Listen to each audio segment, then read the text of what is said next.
Yes, we've engaged in some discussions. We've got emissaries from both parties that are having discussions to see if we can find common ground, recognizing that the real enemy is the NDP government. And 4 more years of that government, I think, will be, frankly, economically devastating for the province of British Columbia. And that's why we have to put aside our own egos, our own party issues, everything else, and just figure out whether there's common ground.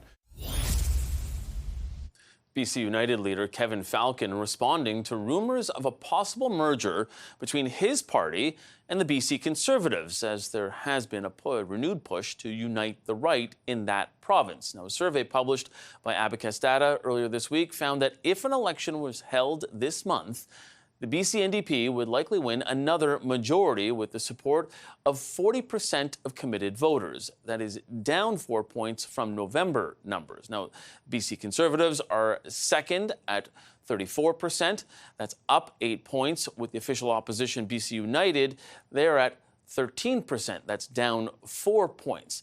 But in a post on X, formerly known as Twitter, BC Conservative leader John Rustad dismissed rumors of a potential party merger, saying it's, quote, not going to happen. He writes in part, I tried to come to the table months ago when BCU and the Conservatives were evenly matched in the polls, so we would have the best chance of defeating the NDP. The answer we got was expletive off. So we worked even harder to build our party up and defeat the NDP on our own. Let's go back to the front bench. Christy Clark, John Tory, and Tom Mulcair. Christy, before I start, you mentioned crack cocaine. We've got an expletive deleted there. We had a Tim Hortons lid on the show. I can't wait for this chat now. But you were the leader of one of those parties at the time. It was formerly known as the BC Liberals, now rebranded BC United. You did send a statement supporting a merger to our colleagues at CTV Vancouver. So why are you supportive of this idea? Well, because in British Columbia, the NDP has a stronger foothold than in any other province in the country. And so since 1952, when W.A.C. Bennett became the premier, he formed a coalition of Liberals and Conservatives because he understood that the only way to defeat the NDP and, kind of higher taxes, slower economy, all that stuff, was for everybody who cared about economic growth to come together. So the party was the Social Credit Party, then it was the BC Liberal Party, and now it's the BC United Party. The Conservative leader and the BC United leader were both in my cabinet at the same time.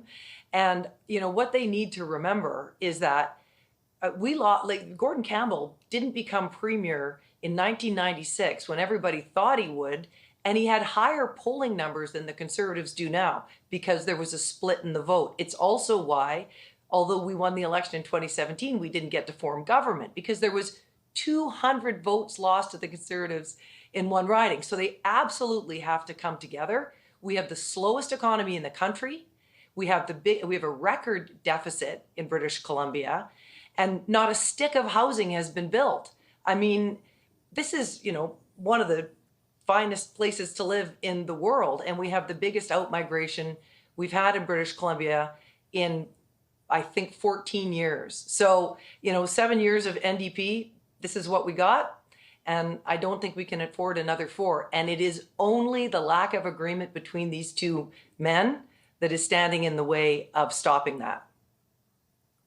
Tom, is it difficult for the NDP to criticize this? Because back in 2017, it wasn't a merger, but there was that deal between the NDP and Green Party in that province to help John Horgan remain in power. So is it tough for them to push back on this? There's an old saying in politics, Mike, when your adversaries are busy beating themselves up, do nothing to interfere. I think that David Eby is a pretty smart politician. He's showing that. He's very good at the job. He's a dignified successor to John Horgan, who was a very strong politician as well.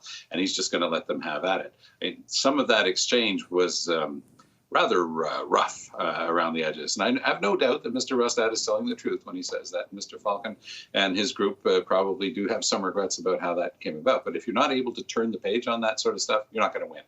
You've got to make it your priority. So I did listen very carefully to Christy's explanation, and she mentioned, with a little point in her inflection, these two men maybe the answer is that they need a woman, Christy. I don't know where you're going with that, I mean, Tom. I feel like we could have another hour of a show just on that, Tom. But I mean, John, you want to save us from this one for now? Well, I don't know what to say except that this has worked before. And so if you go back to not that long ago, and you had the Conservatives and the Canadian Alliance 20 points behind the Liberals in 2004, and then the intervening merger of the Conservatives and the Canadian Alliance came about, and 1 year later, they were tied in the polls. So this works. But the problem, I think, now is more practical, which is, aside from the F-bombs and all that sort of stuff, which is political theater again, I don't think they have time to do this. If the election is going to be in October, they each have nominated almost a full slate of candidates. They have differing policies. Who would be the leader? And so I think what's more likely, if they decide to get their act together, sort of as Tom said, and Christy both, and do something to stop the NDP from winning, it is going to be to form some sort of cooperative arrangement that they could have where they can still both be in the election, but maybe have some candidates not run or something like that. Because the time it's going to take to either have a leadership convention or to have a party merger to agree on all these things, I just don't think there is time, even though it's only May. It's only 5 months from the election. Christy, do you think it's realistic? I think it can be done. I mean, I think John's correct in believing that it's going to be hard, but I do think in circumstances like this where the need is so urgent. I mean, we've gone from having the fastest growing economy in Canada, first time for 3 years in a row, first time since the 50s in BC in 2017, through, after John Horgan and David Eby, we are now by far the slowest growing economy in the country. We cannot afford another 4 years. So these guys can come together. There's lots of ways to be able to, to find out, to put different candidates in different ridings. Those opportunities are still there. It's going to be hard, but as I keep saying to people, that's what leaders do. Leaders make hard decisions. They talk to their candidates and their members, and they persuade them to do hard things. None of this is going to be easy to come together, but the cost of failing to do so, I mean, whichever one of these two men it turns out to seem to have been the one that couldn't bring it together, is I think going to be a villain, is going to be remembered as a villain for a long time in political history. They both served one So, premier, Tom- I'll point out. So, there may be an opportunity, as Tom implied, too. Yeah. Yeah. Subtly. So, Tom, to Christy's right. point, though, then are these two men maybe not the two to get this done? If that's it is part for of the greater good.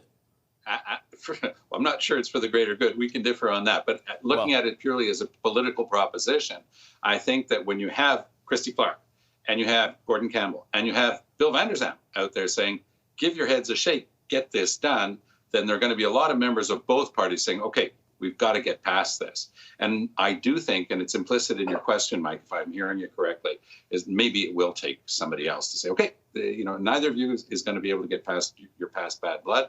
So we're going to have to come up with a new solution if we're going to get this thing on the road.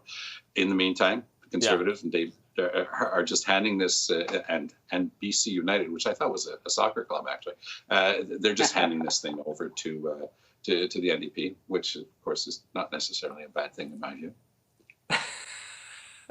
Christy, last word to you on this. Well, Tom and I love Tom, and I often agree with him, but I definitely don't agree that this would be a good thing for the country. John Horgan killed TMX. Taxpayers across the country had to buy it. David Eby has basically killed LNG in the province. They fought tooth and nail to close down the biggest construction job in 50 years in Site C. I mean, there's a reason we have the slowest economy in the country. It's one of the most highly taxed, but it's also one where government is growing and getting in the way all the time. So I come on this show every week, and I often criticize Justin Trudeau's policies. If anybody who agreed with me about that, I want them to try and imagine those policies times 10, because British Columbia is a place of political extremes in some ways, and the NDP out in the West Coast, I guess, are the guys that earned us the nickname the Left Coast. Okay, we got to leave it there. I'd like to thank the front bench, Christy Clark, John Tory, and Tom Mulcair. Stick around.